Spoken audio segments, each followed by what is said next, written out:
ayaw mabura ng violation mo. Mukhang eto ang kailangan mo. Ganito lang, sundan nyo lang ang sasabihin ko. Pumunta kayo kay Google.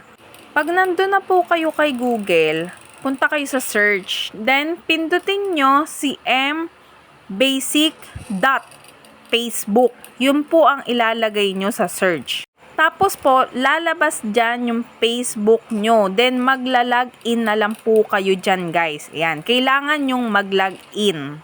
Pagkatapos nyo mag-login, pupunta kayo sa may bandang kanan. May makikita kayong 3 guhit sa kanan ni Facebook account nyo. Pipindutin nyo po yon, yung 3 guhit. Pagkapindot nyo, pipindutin nyo naman si Help and Support. Yun po. Makikita nyo yun sa settings, guys. Nakalagay doon Help and Support. Pindutin nyo po yun. Pindutin nyo naman si Support Inbox. Tapos makikita nyo na po si Your Alert. Pag nakita nyo na po si Your Alert, pipindutin nyo siya at makikita nyo na lahat ng mga community standard yung mga pinaglalabag. Yung mga violation nyo, guys.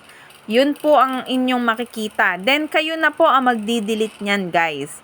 So, ganun lang po kasimple at kadali ang gagawin.